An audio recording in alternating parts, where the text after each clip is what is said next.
Good evening, everyone, and welcome to Perth East Council this third day of September. I'd like to call our meeting to order. If everyone could please bow their head for a moment of reflection.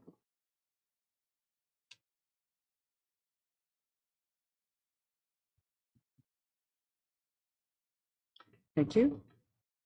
Confirmation of the agenda. We do have a couple changes, and I'll let Ashley tell you about that. Okay, thanks, Mayor Agates. So under item 5.1.1, there's just a typo in one resolution. And it is the resolution that's on page, on page 12. It has Angela and it should say Andrea. And then that is the same for the bylaw appointments then. So bylaw 39 should say Andrea rather than Angela. Okay, and we have a motion that says that the agenda is prepared for September 3rd, 2025, meeting of Council of the Township of Perth East be approved as amended. Moved by Jerry, second by Hugh, all in favor. Carried. If you have pecuniary interest, you can disclose that now or as the meeting goes along.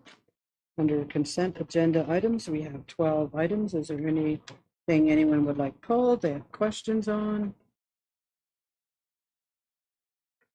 Seeing none.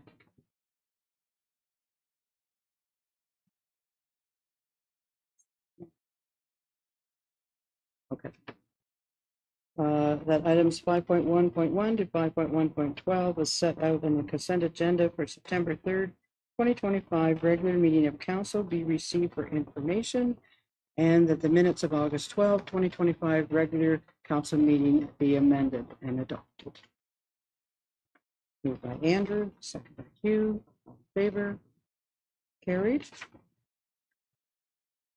Okay, we're moving to presentations. We have no public presentations. We do have one other where hopefully Chris Dietrich has joined us. Chris is on the screen. Good evening, Chris. Maybe. Chris, are you there? Oh, okay, so I just unmuted. Okay. Can you hear me now? Yes, we can hear you. Thank you very much. How am I sounding tonight? Good, good. Perfect. The floor is yours. Well, good evening, Mayor Agates and Council. Let me turn my video on here. Nope,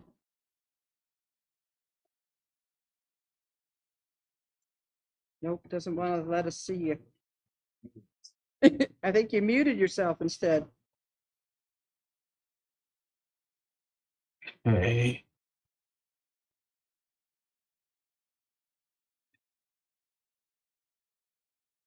No, we're not seeing you. Okay, sorry about this, everyone. That's okay. Sometimes at the top of your eye or your, what do you call it? On the top right, there's a spot there that little camera on your computer gets. No, I do see that. It is on. Okay. I'm just looking to show it. I don't know. That's okay. You can do it without. Okay, regardless, good evening, Mayor Agates and Council. I'm here tonight to present the Herborth Municipal Drain 2025. So basically some history on the drain.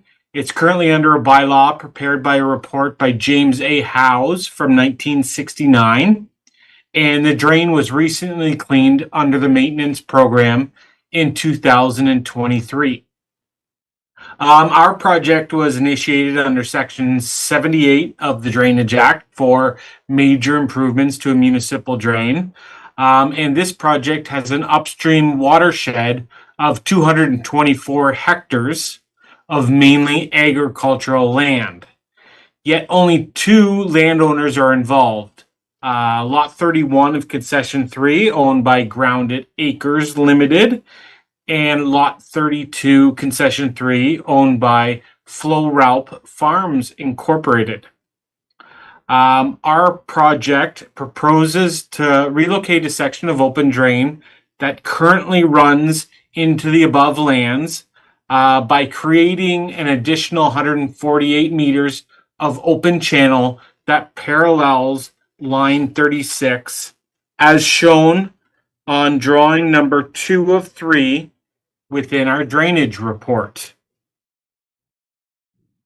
We currently have all the environmental approvals, and the total cost of this work assessed to these two landowners is $60,500. And at this time, I'd like to open it up to any questions from council. Okay, thanks, Chris. Any questions from members of council? No, any landowners? I don't believe they're here. Nope. Okay, everything's good, Chris. Thank you. Thank you. We do have a motion that council of the township of Perth East receive the presentation from Chris Dietrich, drainage engineer, Dietrich Engineering Limited, Herbert Municipal Drain 2025, serving parts of lot 26 to 31, concession 2, and parts of lot 27 to 32, concession 3, Ellis Ward, Township of Perth East, County of Perth, and further that the quarter revision for the Herbert Municipal Drain 2025 be held on October the 7th, 2025 at 6:45 p.m. I need a mover and a seconder for that. Moved by Hugh, second by Jeremy. All in favor? Carried. And sorry, Mayor, that was 6:30 p.m. 6:45. Okay, thank you. Okay. Thanks, Chris, for coming and giving us a report, and we hope that you enjoy the rest of your night. Thank you very much. Okay, bye. Bye. Okay, moving to delegations, public meetings and public hearings. We have no public meeting. We do have a public hearing. I'll apologize before I start if I pronounce your name wrong. I'm really sorry. It's kind of like my last name when you try to say it, but council will now temporarily adjourn to sit as committee of adjustment pursuant to section 45 of the Planning Act. I now declare this public hearing open. This public hearing is being held to consider an application affecting property currently owned by Stephen and Karen Van Schendel and described as concession 7, part lot 20, Ellis Ward, 4617 Road 135. The purpose of this hearing is to give the committee and the public an opportunity to hear all interested persons with respect to the proposed application and receive their input, and for the committee to make a decision on the application. All persons attending this hearing will be given an opportunity to be heard or make a presentation. Committee members may ask for the purposes of clarifying the application, but are asked to withhold comments in this application until all present have been given an opportunity to be heard. Any person who wishes to receive written notice of the decision made by the Committee of Adjustment is asked to email their name and mailing address to the Secretary Treasurer at this time. An appeal to the Ontario Land Tribunal objecting to the decision made at this hearing may be e-filed via the OLT e-file service by the applicant, the municipality, the minister, or prescribed utility providers with the Secretary Treasurer no later than the date stated on the notice. No written notice, except as previously noted, will be given unless requested at this time. I will now call on our planner, Jeff Bannon, to present the planning report and recommendations. So welcome, Jeff. Good to see you. And the floor is yours.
and they would be liable for any damage that does occur.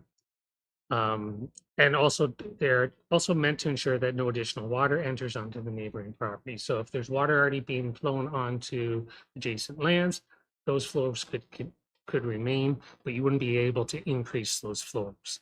So the building staff will review building permit drawings and grading drawings as part of the building permit submission to ensure that water runoff is not increased to the neighboring property. They'll also ensure that eaves troughs are being located on the accessory dwelling and that any rainwater leaders would direct water away from those lands. So in our opinion, the application for the minor variance conforms with the official plan policies, maintains the general intent of both the official plan and the zoning bylaw. The variance is minor and desirable for the use of the land. And as a result, we're recommending approval of the application tonight and available to answer any questions that you may have. Okay, thanks, Jeff. Is there anyone present who wishes to make a presentation or speak in opposition of the application? I just have questions about the grading. Okay, can you come to the microphone, please? Tell me who you are, where you live, just for our records, and then we can have your question. You can have a seat if you wish. I'm Joe Shear. I'm in the property to the north side of this property. And I'm just curious about grading, and we were just concerned with adequate drainage. Okay, I think Jeff did. You want to say it again? Yeah, through the mayor, again, what will happen is that the applicant will be required to submit a grading and drainage plan along with the building permit application. And building staff will also look at the elevations to make sure that there's an eaves trough on the side of the property on the north side to make sure that water runoff is not going to adversely impact the neighbors to the north. So the rainwater that's collected from the roof goes down into that eaves trough, gets directed away from that lot line. And when they're looking at the grading and drainage, they'll make sure that the grades are sufficiently high enough on that property that it doesn't dump any additional water onto the land on the north side. Okay, any other questions? So as far as the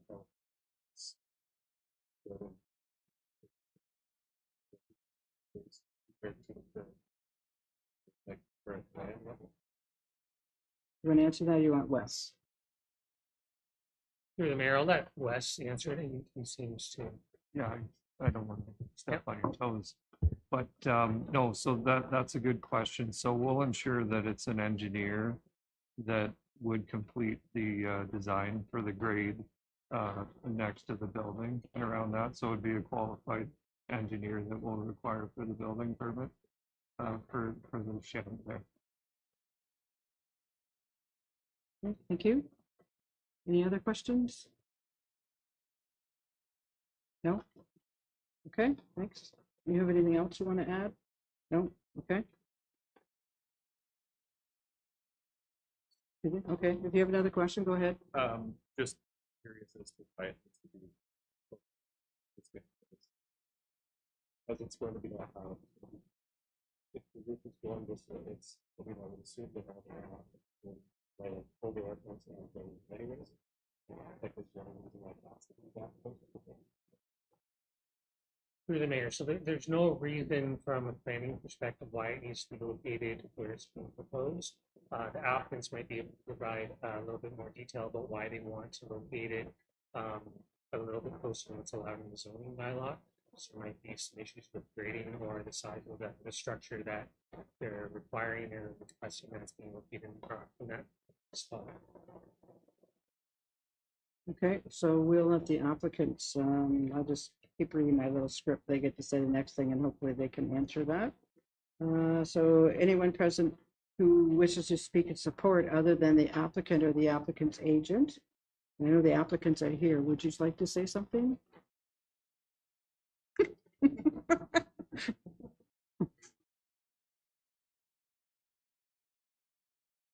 If you could state your name, who you are, where you live, that'd be appreciated.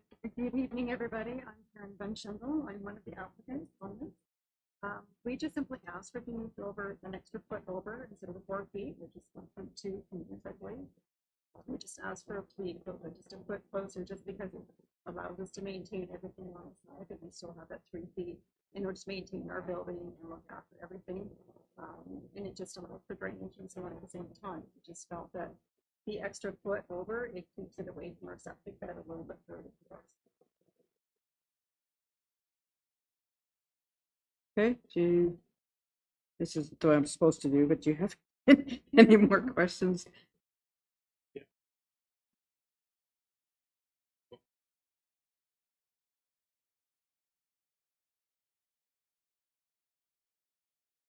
Okay.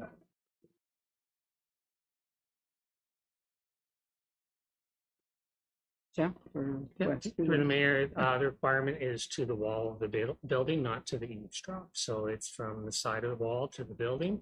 When they submit the building permit drawings, it shouldn't matter the height of where it is in relation to the side property line if it's graded properly. So if the grading shows that you're not spilling water onto the neighboring property and there's not a drop off there, and that's what they're intending to do, they have to make sure that they don't increase the flows. And it doesn't matter if you're a foot higher than what you are now, or if you're down a foot, because either way, that grading and drainage plan has to show that you're not taking any additional water on to the neighbor's property. So when they direct those rainwater leaders onto their own land, and that eavesdrop has to go onto their own property, they have to make sure that that grade is at or lower than what it is along the property line, or that there's bubbles of water that will spill over, so that to make sure that their water always flows onto their property and doesn't impact the neighbors. So we don't know exactly how high that grade's gonna be, if they have to raise it or lower it. That's something that the designer will figure out. Wes?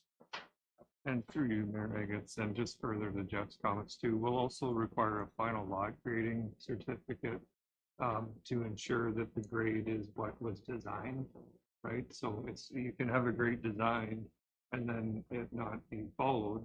But in this case, we're gonna, for everybody's assurance and insurance, we're gonna have the final lot grading certificate as verification that we're not adversely affecting the neighbors. And it's something the building department sees quite frequently, so. Okay, Mrs. Shindo, do you have anything else you wish to add about the application? No, okay, thank you. Any questions from committee members? You? The gentleman did ask for the snow and stuff like that, so that'll be taken into consideration when you're doing the grading and everything. So it's we're talking about 3 feet there. On that. So it was probably big and stuff like that. Having had snow come out and stuff like that. Hopefully not in the way, but that would be taken into consideration for the grading. Yes, we're installing these drops both sides to make the water get in here. And because it's metal, really from the control, like ice, snow towers on sides as well. Okay, yeah. Okay, any other questions? If not, then the committee will now consider a motion regarding the application. And the motion is that the Council of the Township of Perth East Committee of Adjustment approve application file D13-A12-2025-PE submitted by Steve and Karen Van Schingendel for lands described as Part Lot 20 Concession 7 Ellis Ward, Township of Perth East, municipally known as 4617 Perth Road 135, as it relates to number 1, relief from section 5.1.3 to reduce the minimum accessory building interior side yard width from 1.2 meters to 0.91 meters on the northern lot line, and number 2, relief from section 5.1.3 to increase the maximum accessory building height from 5 meters to 6.6 meters, subject to the following condition, and that condition is that the owners obtain the necessary building permit within 2 years of the approval of the minor variances. We need to move in a seconder for that. Moved by Hugh, second by Amanda. All in favor? Carry. I declare this public hearing closed. Thank you. Okay, now we're going to move on to our next thing under planning. It's a consent application by Catherine Ritzma on behalf of Monteith Ritzma Phillips, and I'm going to turn it over to Jeff. Thank you. So this consent application has already been heard by Perth East. They are looking to make changes to the original application and conditions of that provisional consent. So it was submitted by Catherine Ritzma. The application is B13-25. It's for the property at 2980 line 20. So they've asked for a request to change the rear lot line to exclude some agricultural lands from the area to be severed, and to move the proposed west lot line and the lot line to the south of the dwelling to include the existing tree line. Although the conditions of consent of approval remain unchanged, that consent approval is still required through council to change the lot boundary of the proposed severance that has been approved through that consent. When completing the reference plan survey work, the applicant decided to request these changes to reflect the topography on the property. The revised boundary will remove productive agricultural lands from the northern section of the lot to be severed, and the reasonable increase in size along the west property boundary still allows for a minimal lot size for the surplus farm dwelling severance. The revised application proposes to sever a residential lot that is considered to be surplus to the farm operations needs. The purchaser of the farm lands to be retained on another farm that contains a residence, and that has provided a revised sketch that includes only lands that are needed to accommodate the residential use, and the lands contain adequate area to allow for the future expansion of a septic bed, and the lot is minimal in size.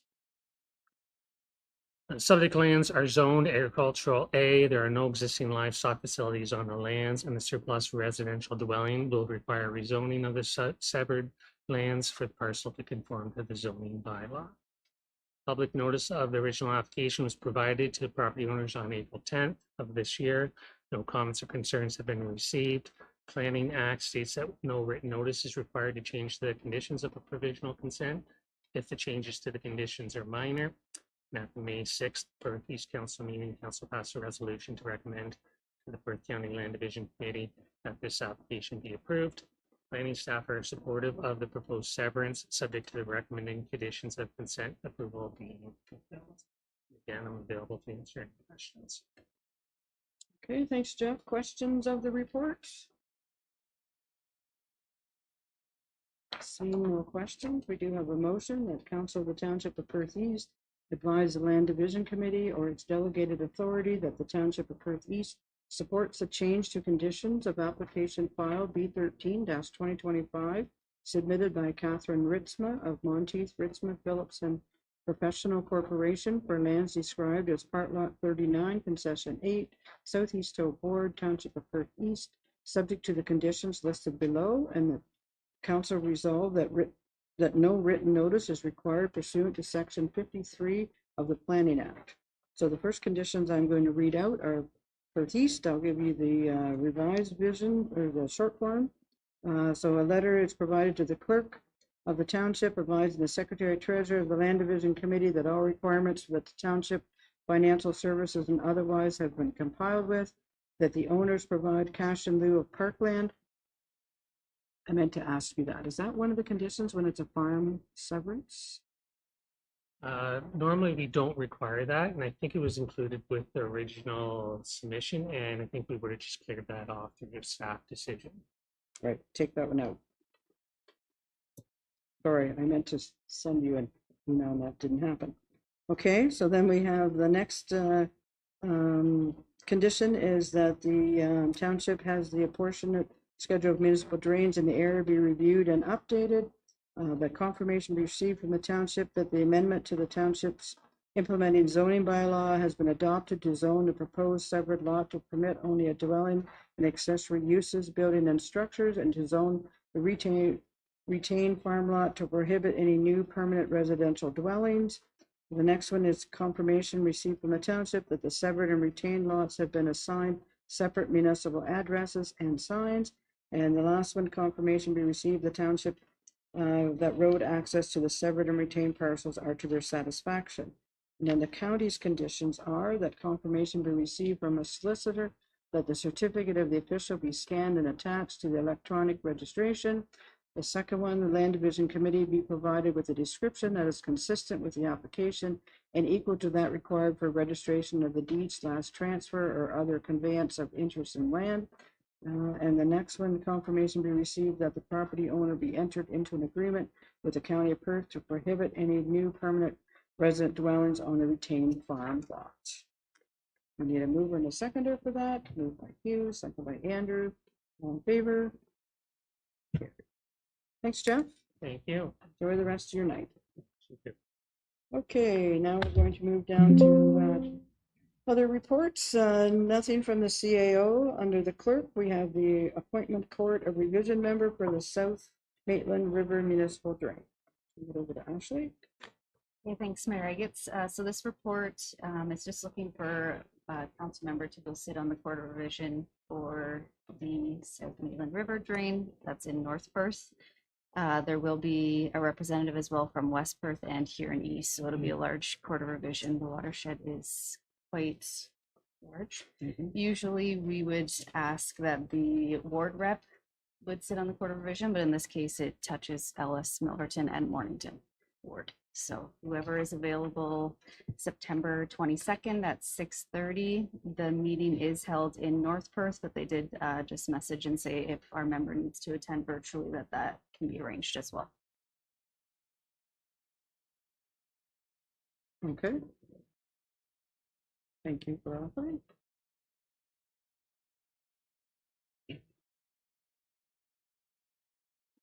Okay, then we have a motion that Council of the Township of Perth East receive the report entitled Appointment Court of Revision Members, South Maitland River Drain, CLE-2025-32, dated September 3rd, 2025, prepared by the Manager of Legislative Services / Municipal Clerk for information, and further that Council appoint Jeremy Matheson as the Township of Perth East representative on the Court of Revision for the South Maitland River Drain with the municipality of North Perth. Moved by Bob, second by Jerry. All in favor? Carried. Okay, the next one is the tender opening of the Vaughan Municipal Drain. Okay, thanks, Mayor Agates. So we're looking to award this contract to AG Hayter in the amount of $143,056. There was 5 submissions received, and the lowest submission is slightly under the engineer's estimated cost. The Court of Revision did meet before our meeting last time, so August the 12th, and they did uphold the assessment schedule. Any questions of the report? Seeing none, we have a motion that Council of the Township of Perth East receive the report prepared by the Development Technologist and Manager of Legislative Services / Municipal Clerk dated September 3rd, 2025, entitled Tender Opening Vaughan Municipal Drain, CLE-2025-33, for information, and further that Council award the tender for construction of the Vaughan Municipal Drain 2025 to AG Hayter Contracting Limited with their submission of $143,056, excluding taxes, only upon satisfactory resolution to all appeals before the Court of Revision. Moved by Hugh, second by Bob. All in favor? Carried. Well, sure, I saw your hand go up, and I had my peripheral vision checked today, so not today. Anyway, next report is the Rough Ridge Municipal Drain. Okay, thanks, Mayor Agates. So we're looking to award this contract as well to AG Hayter. They were the lowest submission with an amount of $267,664. The engineer's estimated cost was $295,475, and we did receive 4 submissions. The Court of Revision did meet as well on August 12th and upheld the assessment schedule. We can answer any questions if there's any. Any questions of the report? Seeing none, we have a motion that Council of the Township of Perth East receive the report prepared by the Development Technologist and Manager of Legislative Services / Municipal Clerk dated September 3rd, 2025, entitled Tender Opening, Rough Ridge Municipal Drain, CLE-2025-34 for information, and further that Council award the tender for construction of the Rockridge Municipal Drain 2025 to AG Hayter Contracting Limited with their submission of $267,664, excluding taxes, only upon satisfactory resolution to all appeals before the Court of Revision. Moved by Andrew, second by Jerry. All in favor? Carried. Okay, then we have engineer appointment for the Rose Sayre Municipal Drain. Okay, thanks, Mayor Agates. Originally in the report, we had recommended to appoint Streamline Engineering, and we heard from the requester, Tim Roth, yesterday that he would like to request Dietrich Engineering instead. He has been talking to Dietrich's and was just mixed up on the engineering company that he was recommending. So because he's had conversations with Dietrich's and they were out on site previously when he had called in to look into what work needed to be done, he is looking to appoint Dietrich Engineering. But we can try to answer any questions if there's any. That's just the only change in recommendation. Okay, thank you. Questions of the report? No, then we have a motion that Council of the Township of Perth East receive the report prepared by the Development Technologist and Manager of Legislative Services / Municipal Clerk, dated September 3, 2025, entitled Engineer Appointment, Rose Sayre Municipal Drain, CLE-2025-35 for information, and further that Council appoint Dietrich Engineering, Inc. to prepare an engineer's report under Section 78 of the Drainage Act for the Rose Sayre Municipal Drain, Lot 6, Concession 3, Southeast Hope Ward, Township of Perth East. We have a mover and a seconder, moved by Hugh, second by Amanda. All in favor? Carried. And the last one, engineer report for branch A and C of the Sheer Municipal Drain. Ashley? Okay, thanks, Mayor Agates. So same thing, we're looking to appoint Dietrich Engineering Limited. The requester has worked with them previously and has requested that they work on this project as well. And I can try to answer any questions if there's any. Okay, any questions? No, then we have that the Council of the Township of Perth East receive the report prepared by the Development Technologist and Manager of Legislative Services / Municipal Clerk, dated September 3rd, 2025, entitled Engineer Appointment, Branch A and C of the Sheer Municipal Drain, CLE-2025-36 for information, and further that Council appoint Dietrich Engineering Limited to prepare an engineer's report under Section 78 of the Drainage Act for the Branch A and C of Sheer Municipal Drain, Lot 32 and 34, Concession 1, Lot 32, Concession 2, Northeast Hope Ward, Township of Perth East. Moved by Amanda, second by Bob. All in favor? Carried. Okay, thanks, Amanda. We have nothing from, or Ashley, what did I call you? Amanda. I'm not even going to comment. Sorry. Okay, nothing from finance. Public Works, we have Shakespeare Private Well System. Jake? Thanks, Mayor Agates. This was touched on at the previous council meeting, but somewhat of a unique circumstance in Shakespeare, where it was discovered through work being completed on private property that a well was servicing 6 properties in the area. And you can kind of see the rough layout of that in attachment 1 provided in the report.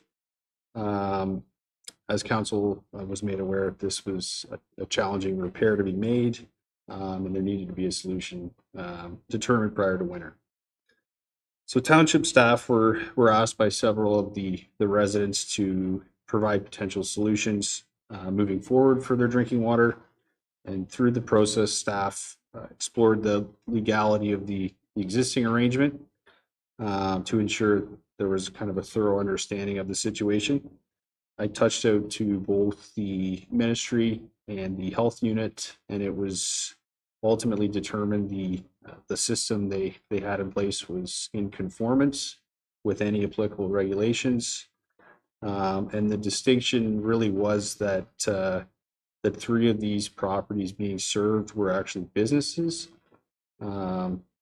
because the regulation does read that greater than 5 private residents would fall under a ministry reg, but again, the exemption being the businesses there. So was all ran through the ministry and the health unit, and they had no concerns.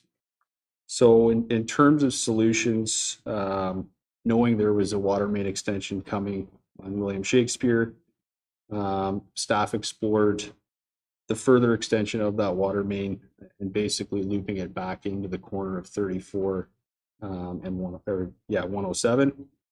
So we actually got estimates from the engineer working for the developer as well as the contractor in hopes of reducing the overall cost. Now, the estimate we got came in at 177,000 for this extension, which included service lines to property line. And assuming the cost would be borne by each of the affected property owners, you're looking at about $30,000 per property owner. And they would still have the financial obligation to connect from property line to the house itself. On the 19th of August, I had a meeting with all of the affected property owners at the Shakespeare Fire Hall to go over this potential solution. And through the discussion there, it was fairly evident at the price proposed, it was not going to be feasible for these property owners. So from there, further discussions were held around alternate solutions, and where things have landed is ultimately 4 property owners that are south of William Shakespeare Street. Perhaps it's worth pulling up attachment 2 for this one.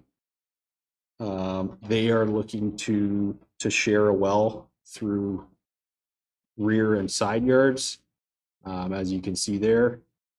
So there would be no water lines running through the road.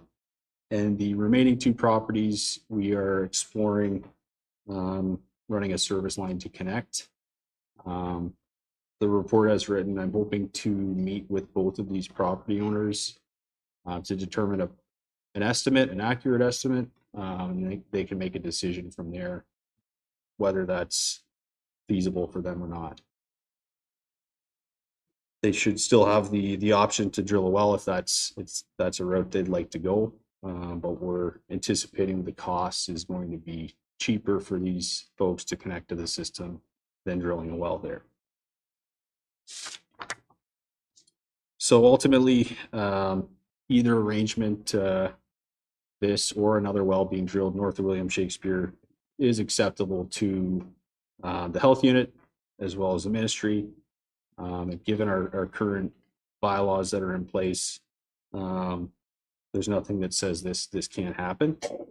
While council did endorse the requirement that new developments in excess of a single unit shall extend the municipal water main, this is entirely different, being these properties are all fully developed. So staff feel that the solution to works for all parties. If there are any questions on this, I will do my best to answer those. Okay, thanks, Jake. Questions, Amanda?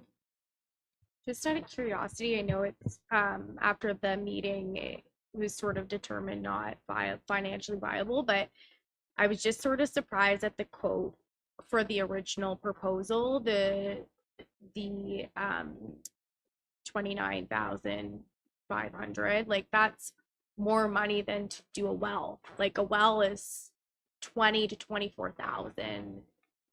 So I was just, to be honest, surprised at that cost. I would have thought it would have been the other way around, to be honest with you. It's just more of a comment. I don't know if you have insight as to why that cost. I just was surprised by that in the report. Through the mayor, I think the biggest factor here was just the amount of utilities and the limited space along the east edge of 107. So this water main was going to have to be drilled in. Otherwise, you're into replacing sidewalks, and there's a gas main running along there, fiber. So there's a lot of factors which I think contributed to that high cost.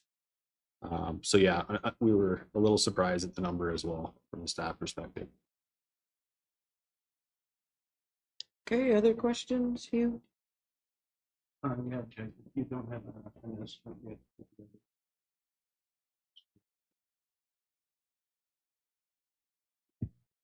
through you, Mayor. No, I do not at this point.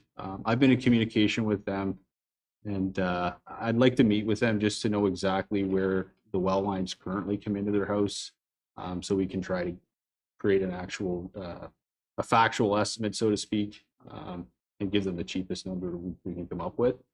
Because knowing where it comes into the house, there's a lot more flexibility with these small service lines. So I'd like to have that conversation with those folks first. Jared? Yeah, thanks, Jake, through the mayor. Let's say this all goes through today. I'm happy with this solution. This all be completed by time still flies. One of the concerns I was talking with one of the residents. Yeah, through the mayor. So the well itself, my understanding is they've already got something in motion there south of William Shakespeare. The service north of William Shakespeare there for the two properties, we're confident we can get that done before winter sets in. I'm hoping to arrange for this meeting in the coming days. And we're hoping to do that work internally. So once we get locates, it should be relatively quick. So we'll try to get these people a number quickly, and then they can make a decision and go from there. Other questions?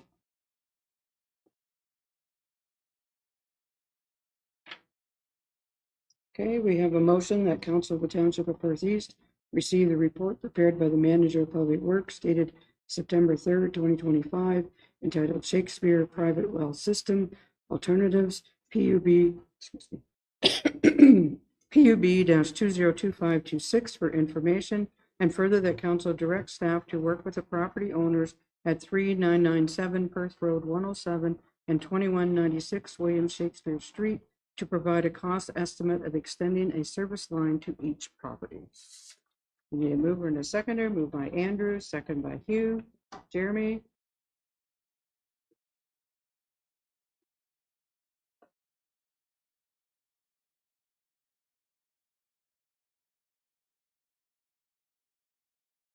Okay, all in favor? Carried. Okay, all right. Then we have nothing under building, nothing under parks and recreation, nothing under fire. We have correspondence from Mr. Horn about the trees along his roadway. Jake, do you have any more comments you want to make about that? Yeah, thanks, Mary. It's, I think, as council has been made aware, I have been in touch with Mr. Horn. We did put this process on hold, given the interest in the trees there. We've actually had a third-party certified arborist come in and do an assessment of these trees. And as I indicated in response to Mr. Horn, I'm going to share that with him and get some feedback at that point. But the report was received yesterday, and there were several trees identified that were risk. So my plan is to have that conversation with him in the near future and see what the reaction is, so to speak. But from my perspective, it's a risk to the township. They're within the township's road allowance. I'm not necessarily seeking permission, so to speak, unless I'm told otherwise from council's point of view. But I will certainly engage in conversation with him and show him the report findings. Okay, thanks, Jake. Questions, Amanda? Just a comment and a couple questions. I know too well about tree stuff. I had to deal with that in Ellis a couple years ago. It's a lot of sentimental value to some people. The one thing that I don't, and again, it's moot really, but Mr. Horn seemed to be under the impression that these decisions are brought to council.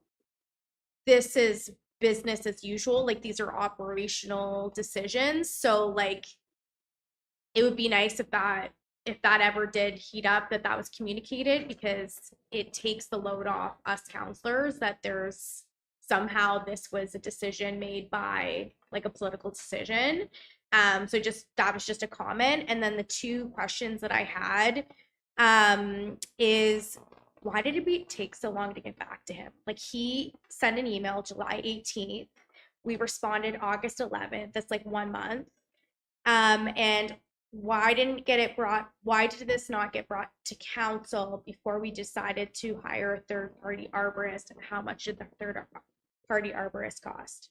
So apologies, that's a lot to unpack, but I don't know if there's any comfort in addressing any of the questions that I have.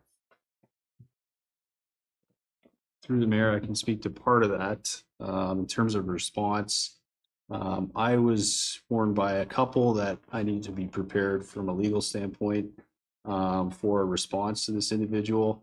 I wanted to make sure what I was responding with was accurate and factual and referencing the appropriate legal statutes. So that was part of the thinking with the response.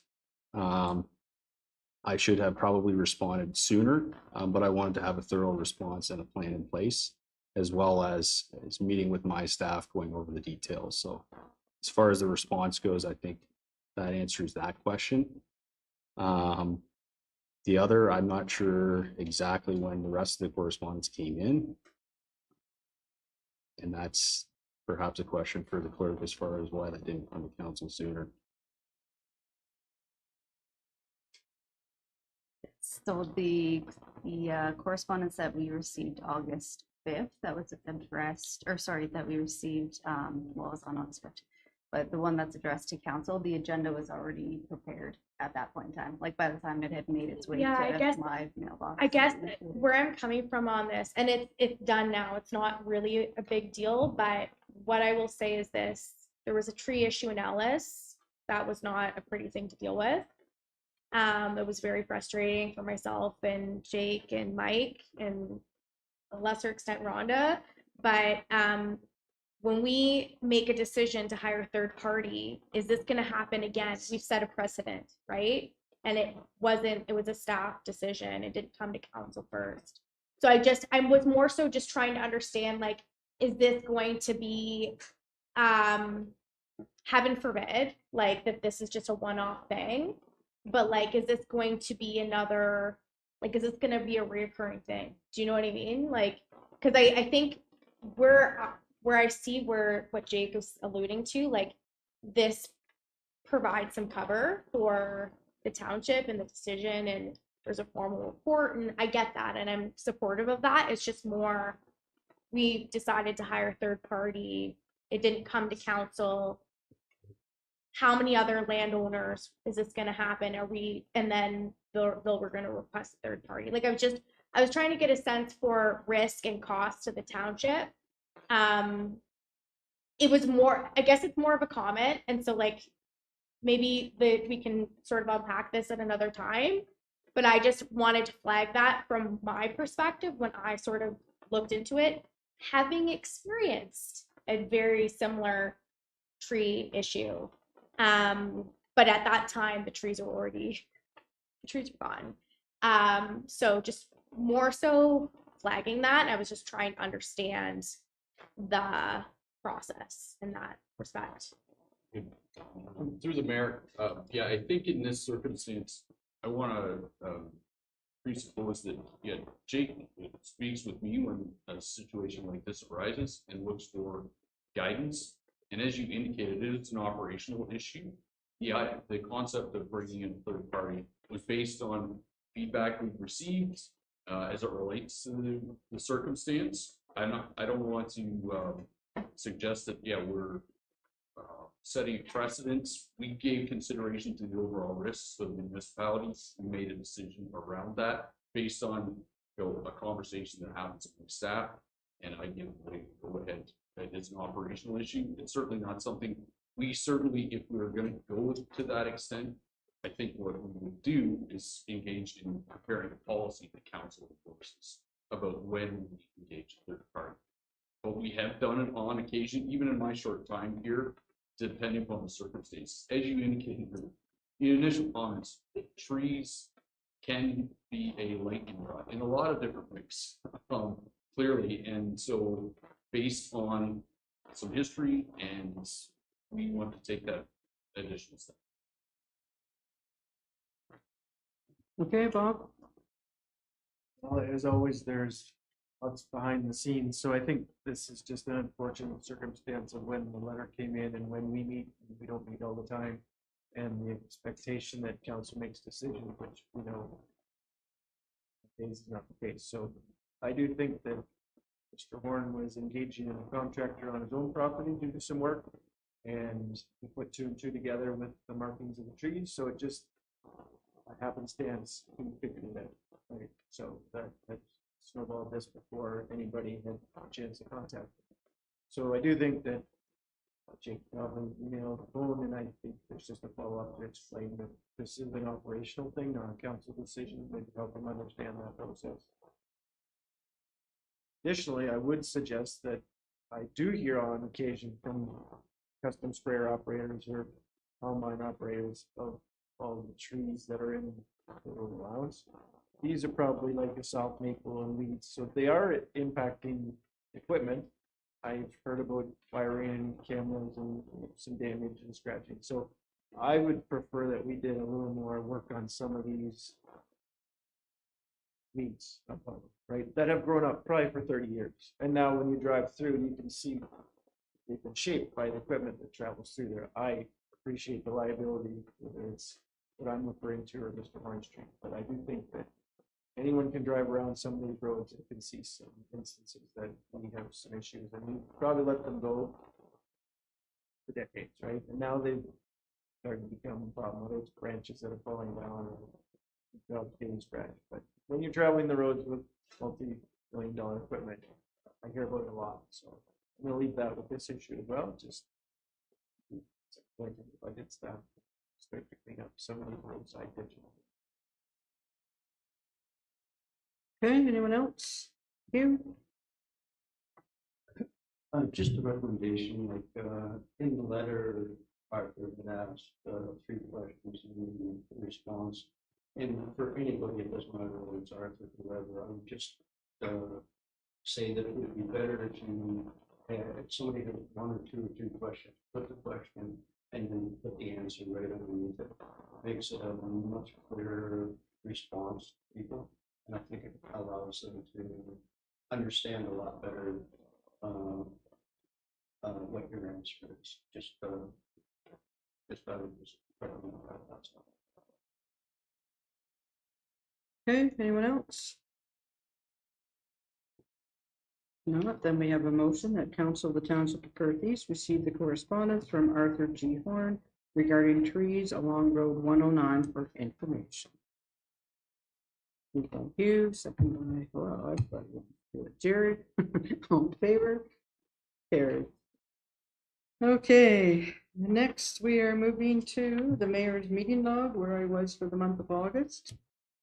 You will see the AMO conference. Jerry and Mike and I did attend the conference in Ottawa. Jerry and I went through the county. I don't know, did we learn a lot? It was a lot of repetitive. I find that we're talking about homelessness all the time. We're talking about the same topics over and over and over. There was some couple announcements by Mr. Ford. One was HST is not supposed to be on new homes. Whether that's all got signed or not, I don't know, because he had only met with Mr. Carney that day, and then he got up on the stage and he said it, and everybody went, okay. So, and then the other announcement was money for infrastructure. Yeah, infrastructure supporting new homes. Yeah, supporting new homes. So that was the 2 announcements that Mr. Ford made.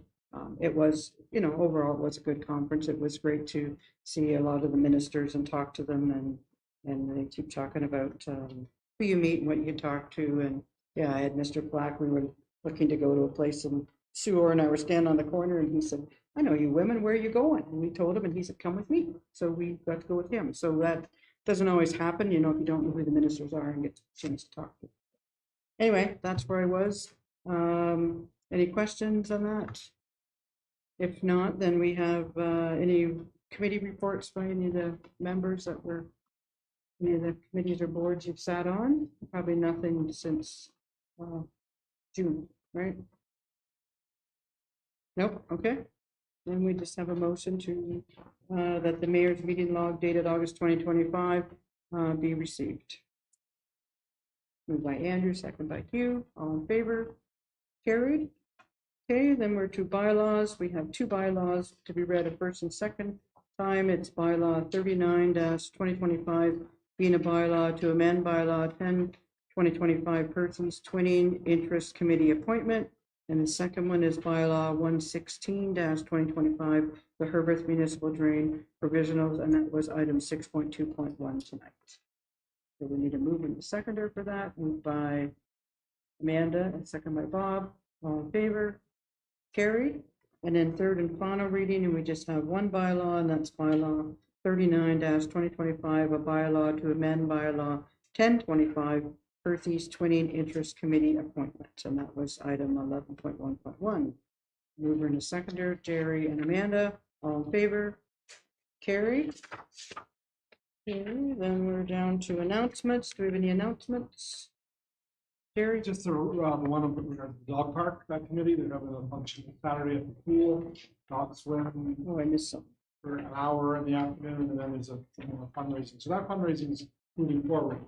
Dog park, that's what things happening. Good, thanks, Jerry. I missed a couple other things. Okay, we'll do that, and then I'll go back. Sorry, just wanted to flag that the Ellis Optimists, they're having their annual pork chop barbecue. It's going to be September 25th. That is a Thursday. Tickets are only $20, which I think is a really, really good deal. So contact the Ellis Optimists if you'd like to get tickets. It's a really good meal and it's a drive-through pickup. So very popular, and I will be there handing out meals. So hope to see you there. Okay, thank you. I skipped notice of motions, sorry. Any notice of motions? Any other business? If I'm in a rush to get done, I don't know. We don't have a closed session? Oh, we do. Oh, there we go, we do. See, it's been a long day. We have a motion for that? Sorry. So we have a motion that the regular meeting of council of Township of Perth East be temporarily adjourned at 8 p.m. Permit the holding of a meeting in closed section for the purpose of proposed or pending acquisition or disposition of land by the municipality of local board. Moved by Amanda, second by Hugh. All in favor? Carried. Okay, thanks, everyone. Enjoy.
Council Township of Perth East rise from closed session and reconvene to regular session at 8:52 PM. Moved by Bob, second by Jerry, all in favor. Carried. That the closed session meeting was held and only the closed session items identified were discussed in closed session, and further that council approve the confidential direction given to staff. Moved by Hughes, second by Amanda, all in favor. Carried. Minutes of August 12, 2025 closed meeting be approved. Moved by Andrew, second by Hugh, all in favor. Carried. That bylaw 40, 2025, being a bylaw to confirm the proceedings of council of the Township of Perth East at its regular meeting held on September 3rd, 2025, be read a first, second, and third time. Moved by Amanda, second by Bob. And the last motion of the night is that we adjourn at 8:53 PM. Moved by Amanda, second by Jerry, all in favor. Carried. Thanks, everyone. Enjoy the rest of your evening.